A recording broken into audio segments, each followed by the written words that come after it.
First and foremost, I think as a movement, we have to fearlessly take our message everywhere to everyone. Too often we get into a box and we say, well, you know, this group of people, they really aren't going to like our ideas. They're set in their ways. We're not going to really talk to them. And this part of the country, you know, they never really vote for us. They're too tough a nut to crack. We're not going to take our message there.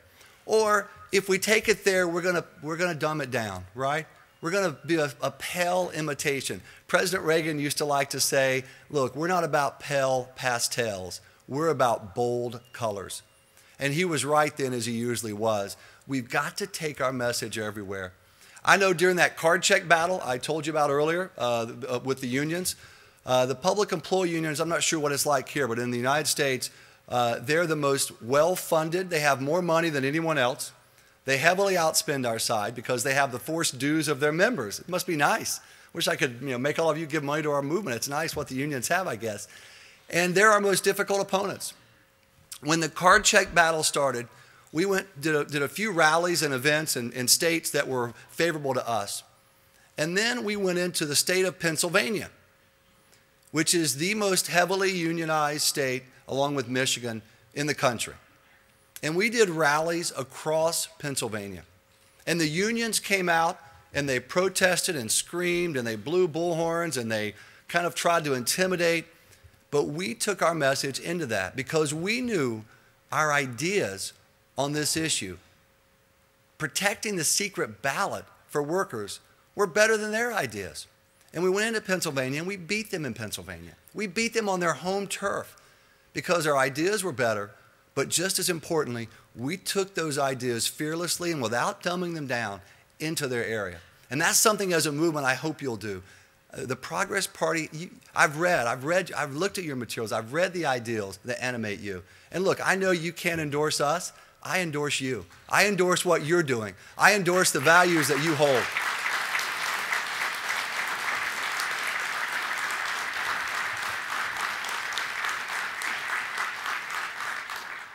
The second thing, just from a tactical sense, is this. Sometimes, and we were talking, Christian, you and I were talking with a couple of gentlemen last evening.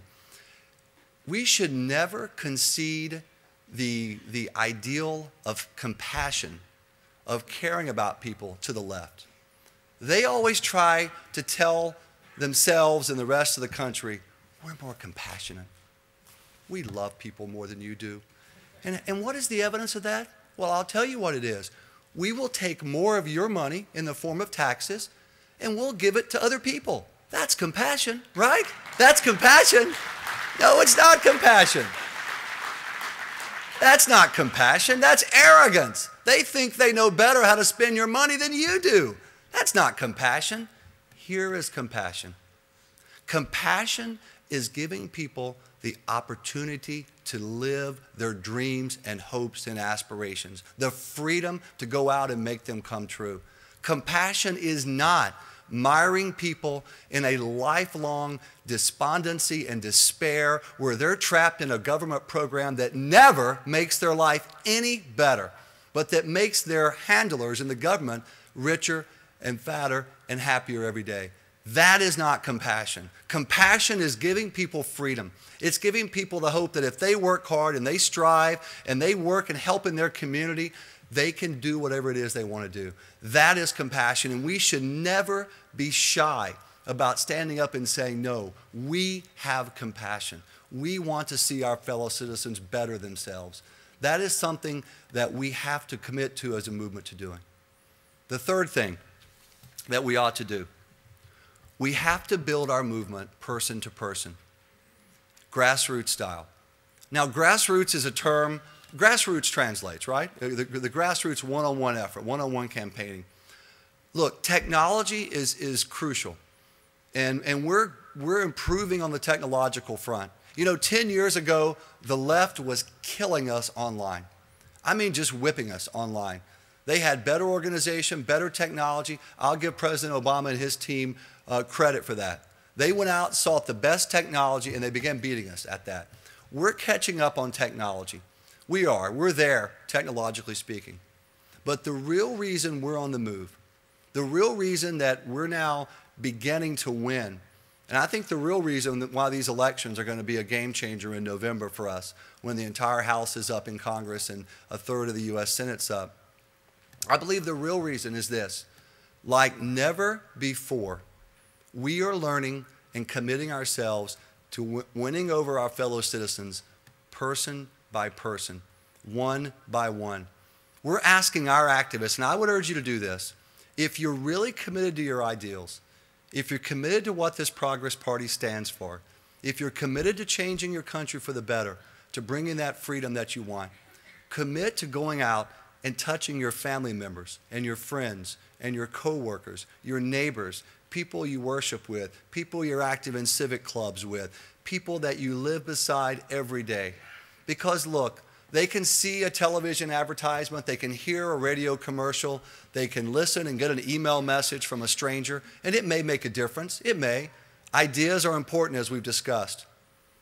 But when they are approached by someone they trust, like you, and they're asked to join, not just to vote, not just to perhaps share a philosophy with, but to genuinely join, to enfranchise themselves, to bring themselves into what we're doing and what you're doing. When that happens on a consistent basis, your movement expands exponentially. And I would urge you to do that. We have a 10-4 program, and we ask activists to go out and find 10 people, just 10 people, to join the effort, to get involved. Now look, we don't say, we're going to charge you this much money and you've got to do these things. We don't bring preconditions into it. We just say, join us. If you like some of these ideals, if you want to see the country go in a different direction, join us. So we have this 10-4 program where we ask our activists to go out and find 10 folks to join what we're doing. Take our message one by one. I know that sometimes people will say, my family and friends, they don't want to hear from me. Well, who do they want to hear from? Complete strangers? I mean, they're stuck with you at holiday time, right? They have to spend, you can't choose your family. Sometimes regrettably so, although I love my family, don't get me wrong. In case any of them are watching right now, it's 4 a.m. in the morning, but they may be. My teenage boys are probably still up right now at 4 a.m. So, but that is something that we are doing right now as a movement. We're winning people one by one. Yes, it's the power of ideas and ideals, but as importantly, it's friends approaching friends and saying, join us. Take part in this. Let's bring our country back. Let's turn it around. We can do it with you. And that's one of the things that's dramatically changing us. And when I look at some of the crowds, I'd like to maybe go to the pictures if we could, to get a sense of what we're doing at some of these events. It's person to person. One of the other things, and that brings me to the next point, whenever we talk on the free market side, sometimes I fall into this trap, you may as well. It's all about numbers and facts and figures and charts and graphs and economics, right? And that's a good thing. You want to be factually based. But I believe we have to take our message out there and make it relevant to people. Make it understandable to people who are busy. Look, I know Norwegian voters are the same way as American voters. They're smart. They are some of the smartest people on earth, and your voters are as well. But they're busy. They have a lot going on in their lives. If we stand behind a podium and our entire message is a dreary, droning, long discussion of numbers and charts and graphs and if that is our message, it's not going to inspire the interest and catch their attention. We have to be willing to kind of go out there a little bit. The cap and trade issue, which we talked about earlier, at Americans for Prosperity, we wanted to dramatize that issue. And we were thinking, okay, Al Gore, what do you think of when you think of Al Gore? Hot air, of course. So we got a 7-story high hot air balloon. We popped a banner on the side of it that simply says cap and trade means, and what does it mean?